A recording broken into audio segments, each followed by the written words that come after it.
show. You're here with me, Amaya, on Good Morning Sri Lanka, and I have a very special guest, but he's not really a guest, he's a very familiar face.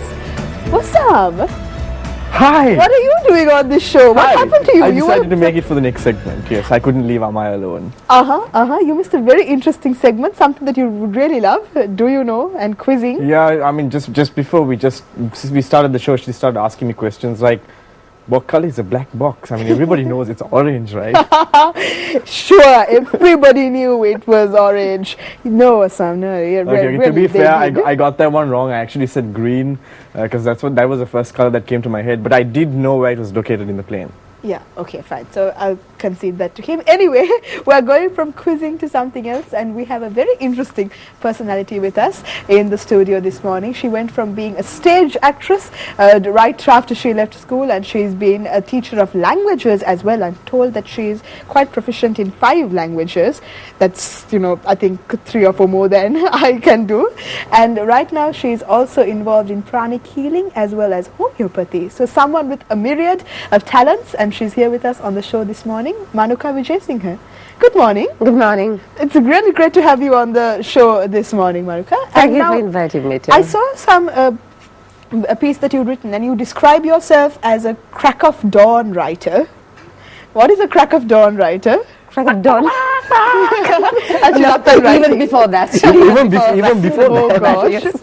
Crack of dawn writer is somebody who forces oneself to get up in the morning, because that's the only time I find one has peace, that nobody knows, even this creature does not make too much noise. So I kind of get up in the morning and start writing at that time. I see. So then there's no problem for you to get up and come for the morning show today? Well, yes, in the traffic, of course. I don't have traffic when I get up in the morning. Very true, very true. Well, I mean, have you always been like this? I mean, do you always function early in the morning? Have you always been like this? No. I was actually the opposite when I was, basically single and I had no kids. I became eccentric after my kids were born. Okay. So, once they were born, I realized I'm just basically losing my life to motherhood, and that was like, terrible. So I decided to wake up at the crack of dawn and give myself at least 2 to 3 hours before these creatures woke up and annoyed me, Maybe, Amaya, I should start having kids too. Because, Oh, early in the morning is not the time when I really usually function. So this is how you want to cure it, by having kids? I've tried so hard, to get up early in the morning and study, but I always end up doing it in the night. So maybe that's the answer. So we have the child of some of your crack of dawn writing, and yes. This is the first book that you published, isn't it? That is the first book, but it's the last part of this trilogy which I have written and I'm writing, Okay, so it's 3 books, but this is, after I wrote this, I thought I've got to put on something before that, So you first wrote that and then you came up with the prequels. Yes, more or less, yes. All right, so and then I called it a trilogy. Yeah, interesting. You're the author, whatever you But say this goes. is interesting because you decided to make it a trilogy after you wrote this the first particular book. Yes, of course. Wow. So Monsoons and Potholes, that's the name of the third part of the trilogy, which was written first. Yes, of but course. what is this book about? Well, that's basically about, I would say it's my life, but not everything is about life. But it's a story of a child born in a certain year. I'm born in 1963. And she observes the changes in the country, our experiments with socialism, this, that, and the other, how it influences the education system. So it's a very satiric outlook upon this political system in this country, how they love experimenting with us. And of course, she grows up in a crazy household with parents who are absolutely opposites, and with domestics, with grandparents, and everybody's quite eccentric. It's a book about one person trying to find sanity in a Sri Lankan household, a I child. see. So let's have a glimpse into your household. I mean, what's described in the book? Well, of course, incidents are perhaps, fabricated, but the characters are, one would recognize my characters if you visit home. Or if they know you personally, perhaps. Yes, of course, that is right. So while you were pursuing your higher studies, you were also involved in stage drama, and you were a theatre or a thespian for a little while as well. Let's talk about that part, because I'm sure that many people who know you, who might be watching the show, haven't heard a lot about that. Actually, I used to always love drama, even as a child, but I never had the guts to, tell somebody I wanted to act, because, in order to act in schools, you've got to be a teacher's pet, and I never liked any teachers. No. So Were you a teacher's pet? I was never a teacher's pet, but then again, I was really into theatre. So even if the teacher liked it or not, they'd find me on stage. No, I didn't have the guts which you did. And so, when I was done, when I went to study, I started doing a lot of courses in drama. And I realized that, I used to be shy as a child. I mean, you see that shy child in that book. But I realized that I can't go through life being shy. So drama taught me how to switch on and switch off kind of thing, Okay. So I'm kind of switched on now. But at the crack of dawn, I'm switched off. That even if somebody would call me, I might never even answer a phone or talk. I see. And how about now? Do you still perform? Do you still act? Oh, yes, of course, all the time. I believe that life is a stage, and it's up to me to perform the role that is expected for the audience that is there. Didn't Shakespeare say that in some other term as well? All the I'm world sure on the the world's a stage. stage or something. Yeah, I'm sure I got something off him, I quote people, I don't know where I see the Great quotes. minds think alike. Like Great not minds Oh, then alike. we'll have a- All right. I just compared you to Shakespeare. Oh, thank you so much. But does Shakespeare inspire you at any point, or do you? Well, I think I got Shakespeare through Hindu Dharma Seva. Yeah. Another playwright.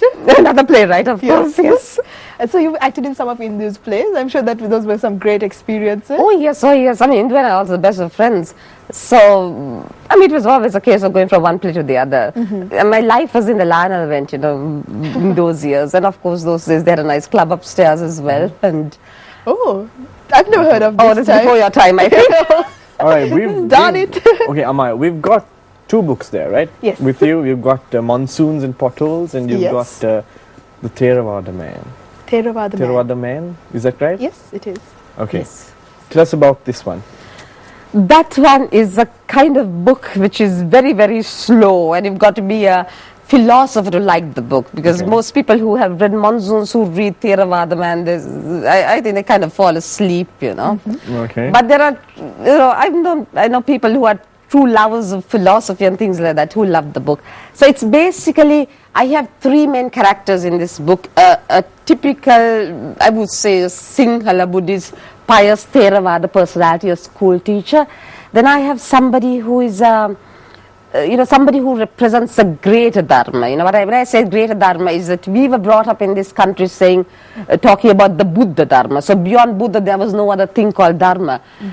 And when I started researching for this book, I was trying to find out about the state of this country before Buddhism came, and I realized this thing called Dharma existed long before Buddhism. So it's kind of, I'm trying to expose some of the lies which have been fabricated and told us, in this island mentality that we live in. And so it's the Theravada Buddhist of the Buddha Dharma, the other one who represents the greater Dharma, who knows Sanskrit, who knows astrology, and comes from that Vedic tradition. And the third person is an animist who basically worships everything he sees, whether it's a cobra or a monkey or whatever it is. So it's a dialogue between these 3 people, And most of these dialogues take place while they travel in the bullock cart. I mean, this book you will find, kavis, ballads in Sinhalese. I have a ballad in Tamil. And I think somewhere deep down inside, I like to break, all these myths that have been given to us, this nation, this Aryan coming. I think, we are close to South India, so we have Dravidian influence, and you can't deny it, not geographically. Historically, everything is possible, But I'm talking about geography, and what comes before history, geography, right? So that's basically what I have written about it, but it's very philosophical, how Buddhism was born, how the Buddha brought it. So you see a bit of that Vedic tradition, and then the Upanishads, how the Buddha was born, and then, of course, how it settled here kind of thing. And then, of course, somewhere along the line, there's a woman. So there's this conflict as well. That is very important. The drama is created. The drama is created, of course. So we have Manuka Vijay Singh with us on the show this morning, a very interesting personality, and we'll be speaking some more to her, but right now we're going for a very short break. Do stay with us on Good Morning Sri Lanka.